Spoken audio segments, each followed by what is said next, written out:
class. In this video, we are starting with learning theories.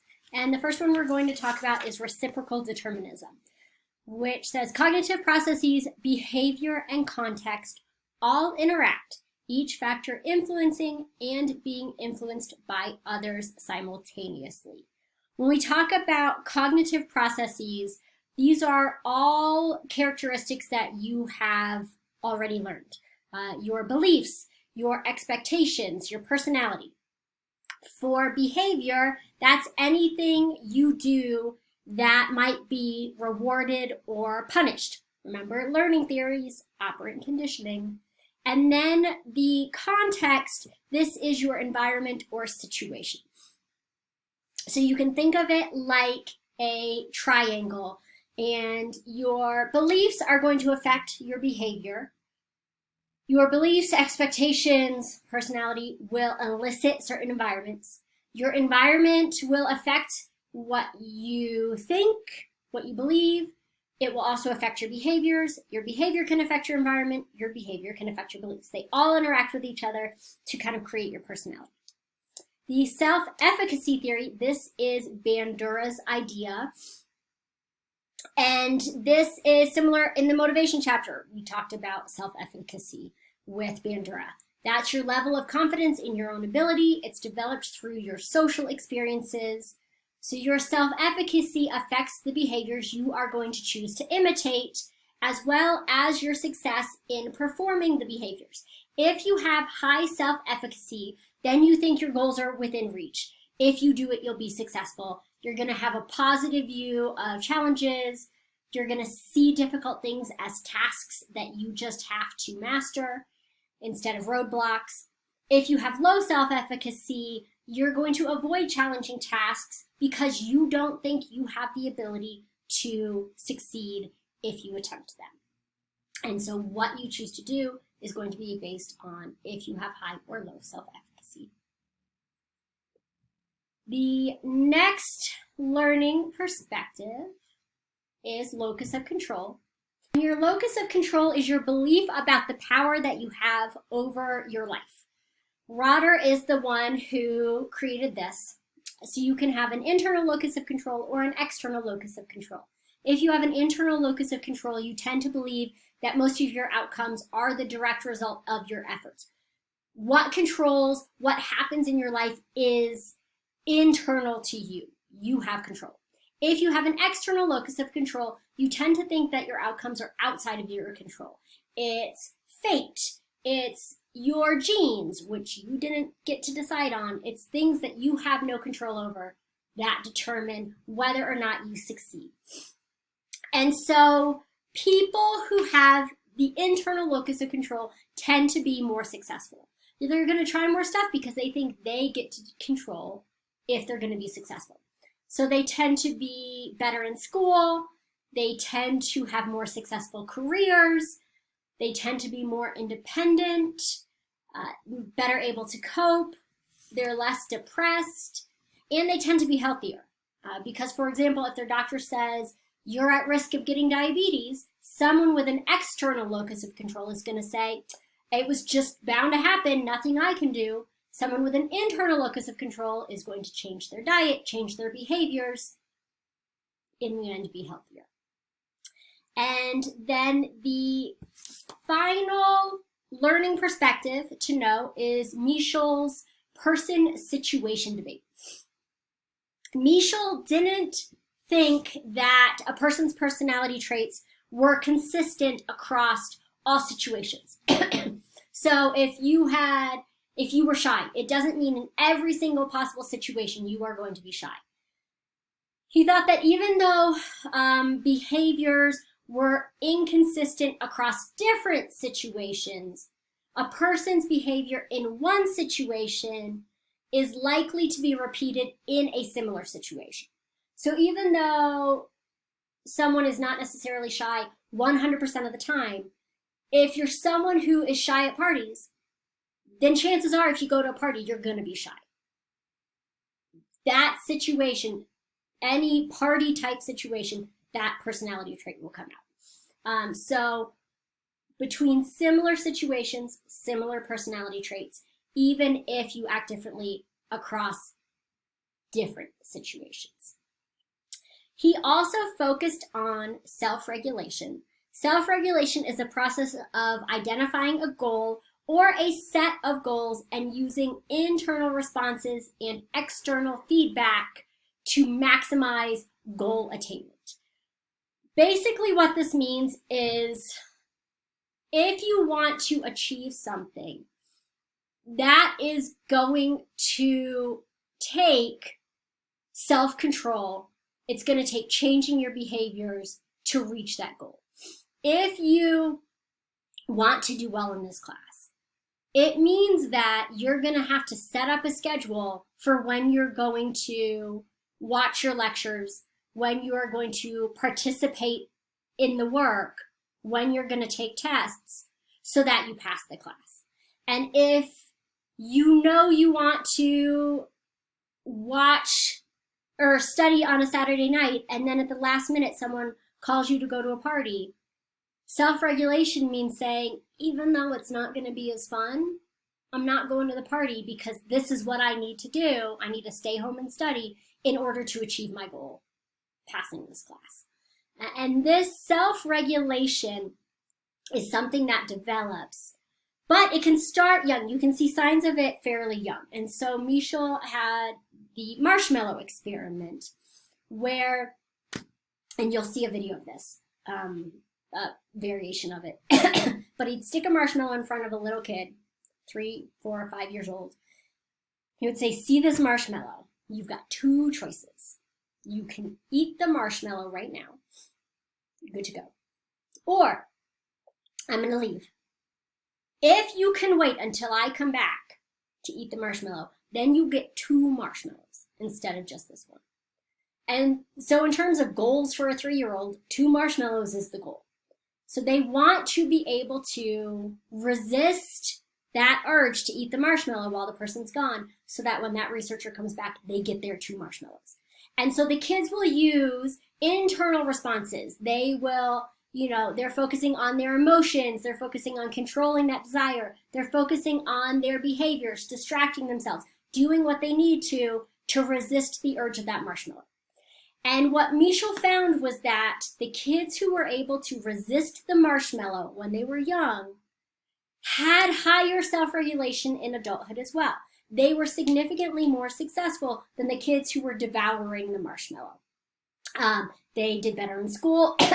They were going to college. They were getting better jobs because the self-regulation you need to say no to the marshmallow is similar to the self-regulation you need as an adult to delay gratification to reach a bigger goal in the end.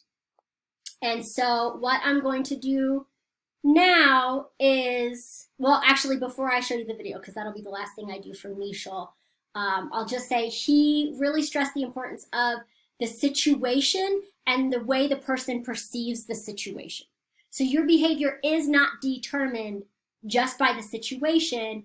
You are using cognitive processes to interpret the situation, and then you're going to behave according to that interpretation. You are thinking, is this a goal I can reach? Are there things I can do right now, behaviors I can do to reach that goal? Then you are going to act in that way to reach that goal. Not everyone is going to act the same in the same situation. Your thought goes into it as well, like self-regulation. Okay, so what I'll do now is show you a video of a modern version of the marshmallow experiment. You can watch that now. A very important message. I think we have found the most important factor for success. And it was found close to here, Stanford. Psychology professor took kids that were 4 years old and put them in a room all by themselves. And he would tell the child, a 4-year-old kid, Johnny, I'm going to leave you here with a marshmallow for 15 minutes. If after I come back, this marshmallow is here, you will get another one. So you will have 2. To tell a 4-year-old kid to wait 15 minutes for something that they like is equivalent to tell us, we'll bring you coffee in 2 hours. Exact equivalent. So, What happened when the professor left the room? As soon as the door closed, 2 out of 3 ate the marshmallow. 5 seconds, 10 seconds, 40 seconds, 50 seconds, 2 minutes, 4 minutes, 8 minutes. Some lasted 14 and a half minutes. Couldn't do it. Could not wait. What's interesting is that 1 out of 3 would look at the marshmallow and go like this. Would look at it, put it back. They would walk around. They would play with their skirts and pants. That child already at 4 understood the most important principle for success, which is the ability to delay gratification. Self-discipline, the most important factor for success. 15 years later, 14, 15 years later, follow-up study. What did they find? They went to look for these kids who were now 18 and 19, and they found that 100% of the children that had not eaten the marshmallow were successful. They had good grades, they were doing wonderful, they were happy, they had their plans, they had good relationship with the teachers, students, they were doing fine.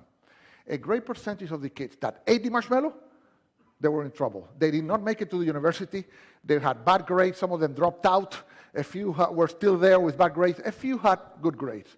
I had a question in my mind. Would Hispanic kids react the same way as the American kids?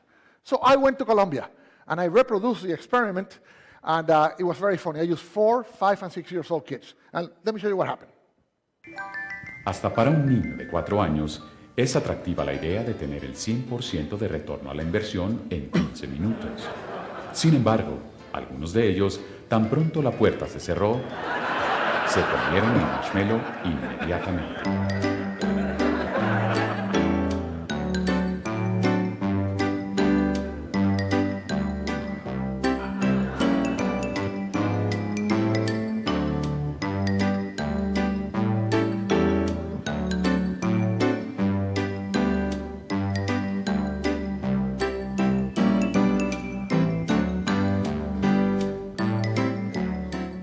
Otros, en cambio, resistieron el impulso.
So, what happened in Colombia?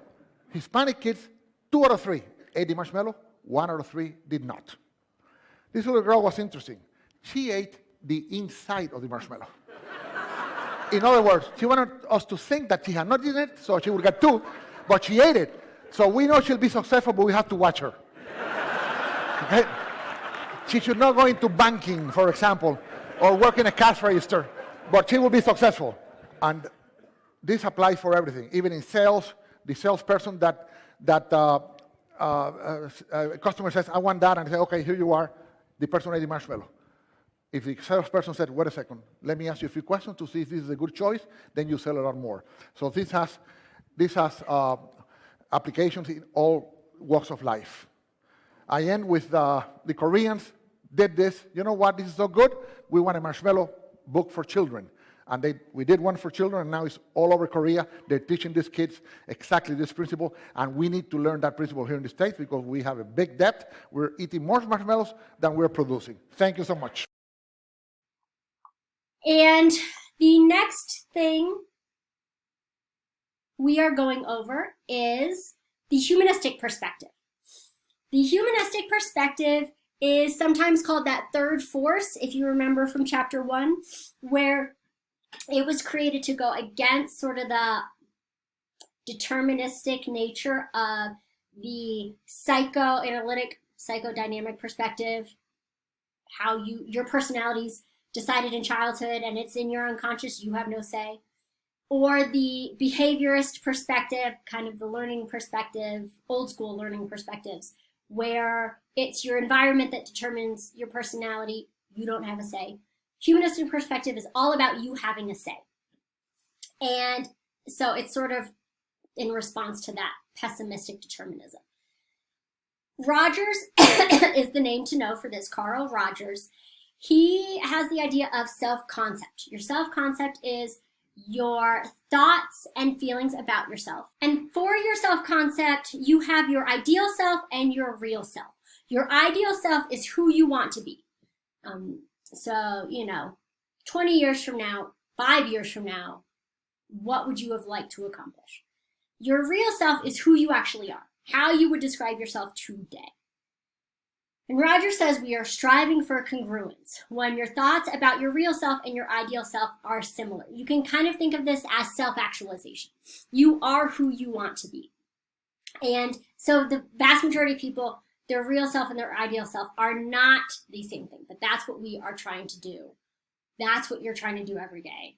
Get your real self closer to your ideal self. And and so he talks, he's got a whole type of therapy based on this, person-centered therapy, talking about, using therapy to help get your real self and your ideal self closer together to get that congruence. And it's not about you becoming awesome necessarily, but realizing what your actual potential is and loving yourself for what your actual potential is. But that is people who will be the happiest, have the most stable personalities. But that's it for the humanistic perspective. Next perspective is the trait perspective. And this is the last perspective we're going to go over.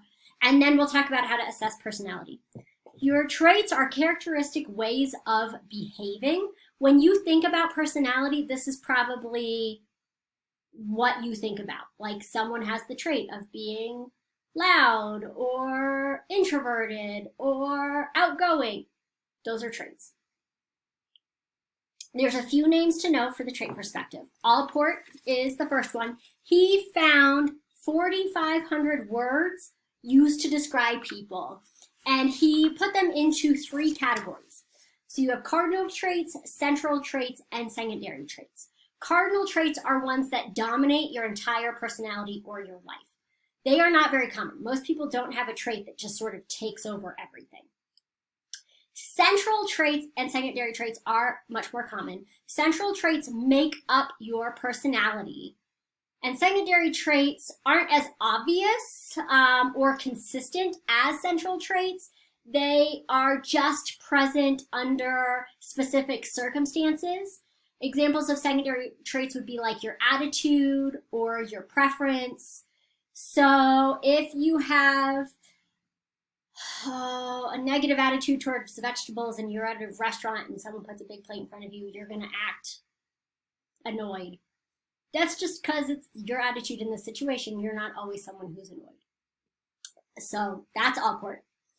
Cattell took Allport's list and narrowed it down to 171 traits and then put it into a factor analysis, which you don't need to know what a factor analysis is. But basically, he said, okay, out of these 171 things, we are only really talking about 16.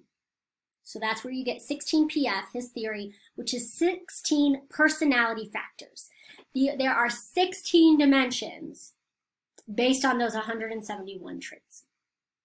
Each dimension is scored on a continuum. So for example, one of his dimensions is warmth. So that continuum is going to go from reserved to outgoing. Paranoia is going to be suspicious to trusting. Tension is going to be from stressed to relaxed. So you fall into different categories on these 16 dimensions That's Cattell. And then there's a couple more. Next one is Ising's. It's a married couple. Their perspective. They say there are 3 dimensions. And so the 3 dimensions are introverted and extroverted,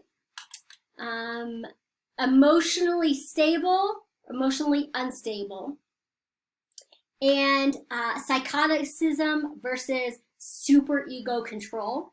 So there's elements of the psychodynamic perspective in here, because remember, introverted, extroverted, created by Jung, psychoticism, superego control. Superego is that idea of Freud. And so all traits, all ways of describing someone fall somewhere on these 3 dimensions.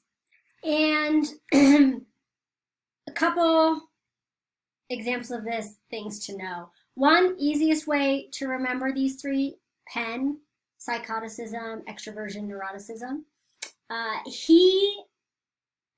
Hans Ising is sort of the main person that did this.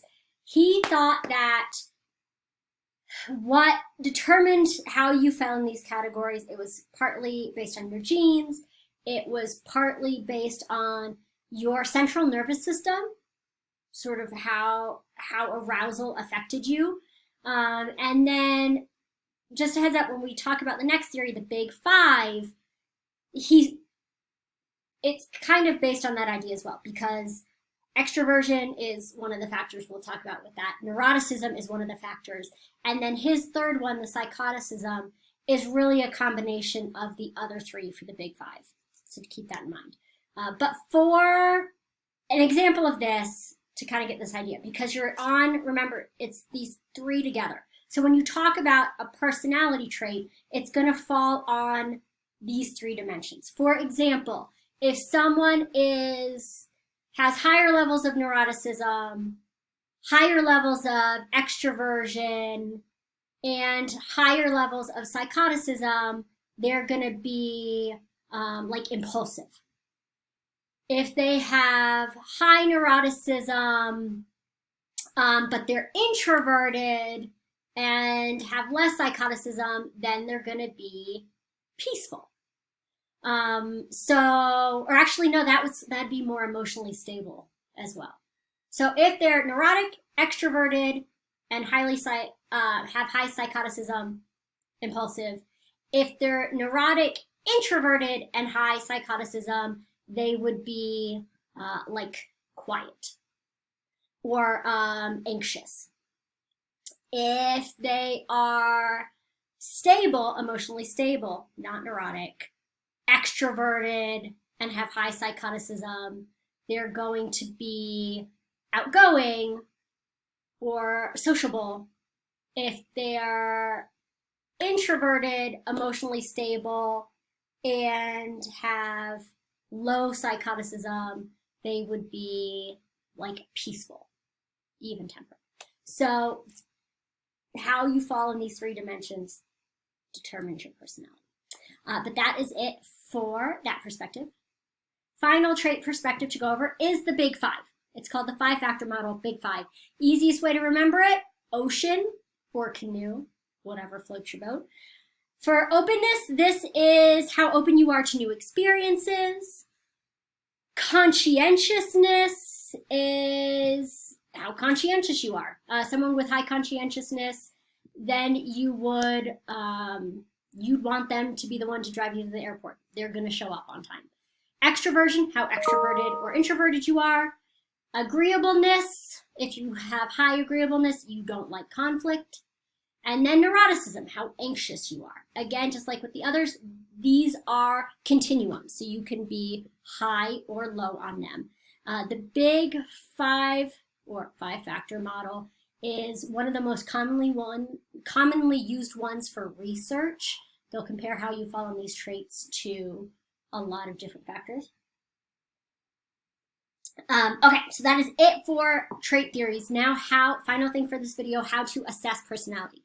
The method you use will be related to what perspective you're using.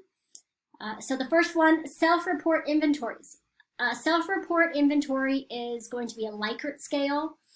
which means if it's a Likert scale, it's going to be something like, on a scale of 1 to 5, how much does this describe you?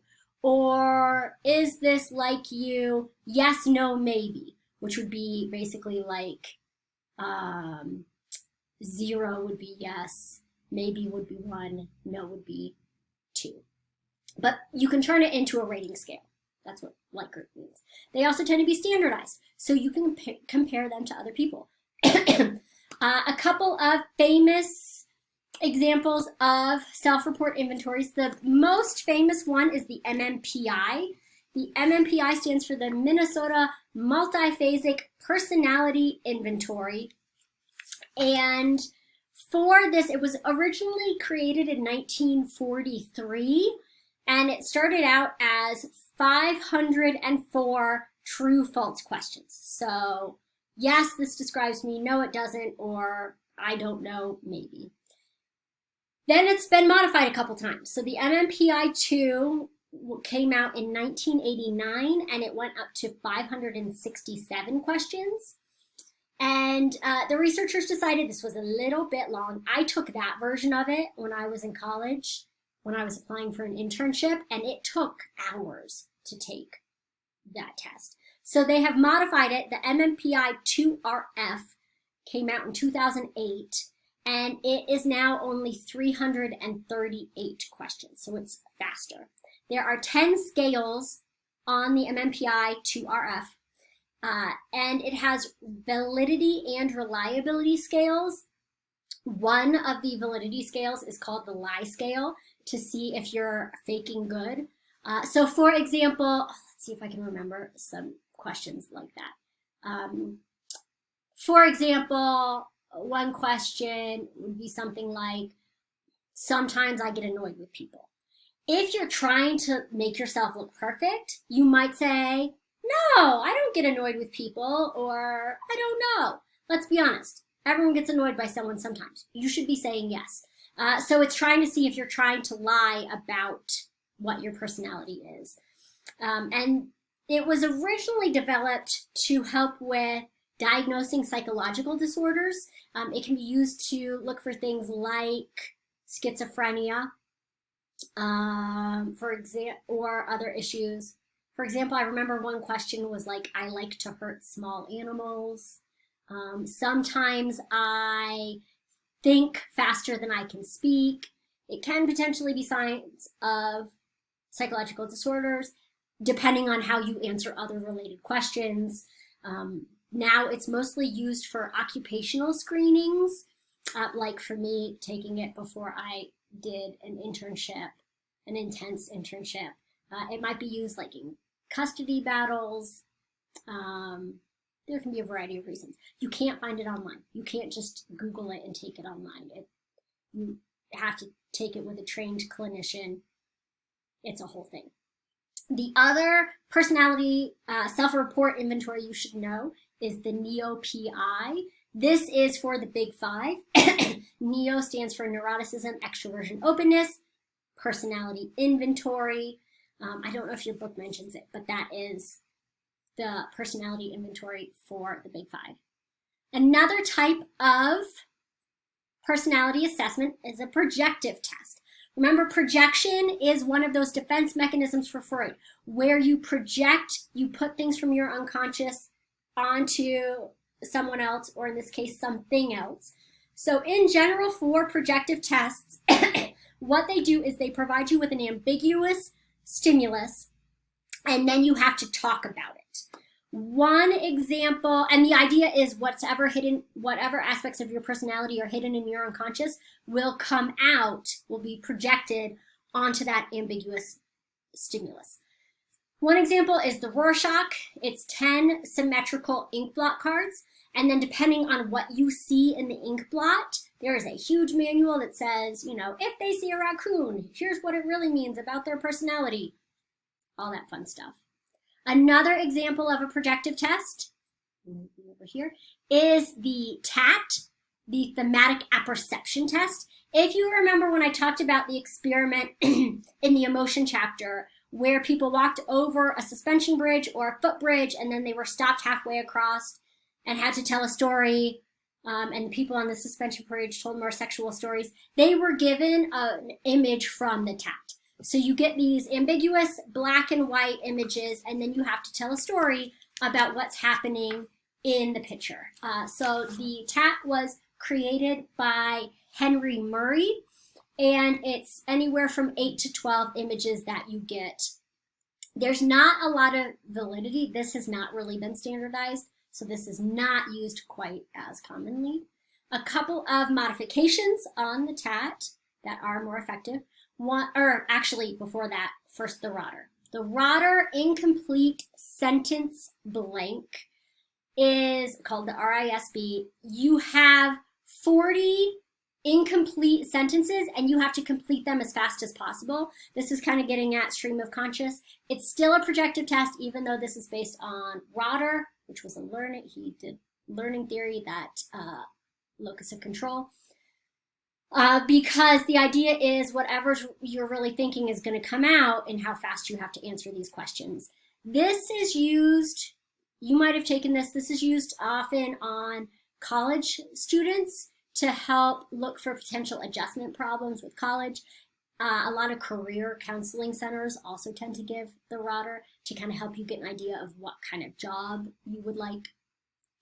And then finally, two sort of variations of the thematic apperception test. You have the CTCB, the Contemporized Themes Concerning Blacks test. This was created by Robert Williams, and instead of being those old school pictures, it shows scenes of African American lifestyles. And compared to that original tat, you have, if you give this to people of color, you tend to get increased story length, higher degree of positive feelings, stronger identification. It's a more useful tool for communities of color. And then finally, you have the TAMAS, Multicultural Thematic Apperception Test. This is created to be culturally relevant to communities of color, especially Hispanic youths.